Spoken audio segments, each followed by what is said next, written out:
Hey guys, I wanted to welcome you here today to my next whiteboard session. All right, what are we doing today? Well, today we're going to talk about how you can lower cortisol. So we all know cortisol, it's that belly fat hormone. It makes us fat around our midsection. It keeps us up at night. It makes us feel anxious. It makes us feel stressed. It makes our muscles get smaller. It actually breaks down your muscle tissue. It can cause sugar cravings. It can cause sugar imbalances. It can cause salt cravings. I mean, this hormone can cause so many problems with the human body when it's in excess or if it's too low. A lot of us have it in excess. So what can we do to lower cortisol? Well, one of the things we could do to lower cortisol is to understand it's one of its counter hormones, which one of its counter hormones is growth hormone. So growth hormone is at its peak when we're about 18 to 22. That's when growth hormone is really pumping out. Problem is it drops and kind of flatlines when we're about 50. The reason why that's a problem is because growth hormone opposes cortisol. Growth hormone, if this is growth hormone and this is cortisol, growth hormone helps to push cortisol down. Growth hormone is released within the first 2 hours of sleep and also during times of intense activity when you're like working out, doing certain intense exercises that I'll talk about in a second.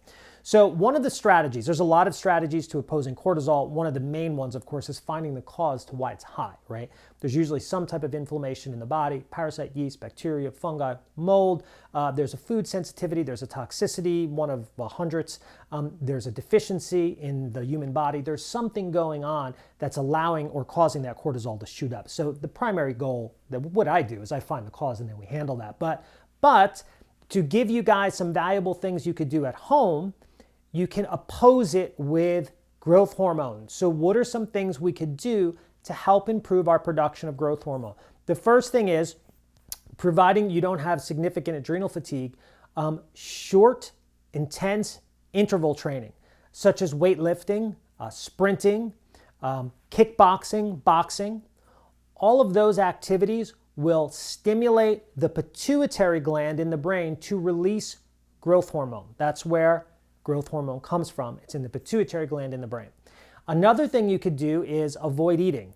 What do you mean avoid eating? Well, one of the things that actually increases growth hormone, as well as another substance that's produced in the liver called IGF, insulin-like growth factor, that also raises that, which acts like growth hormone in the body, is when you don't eat too often. If you're eating too often throughout the day, that's like kind of depresses the production of that IGF-1, that insulin-like growth factor. So one of the things that you could do is you do this is what I do.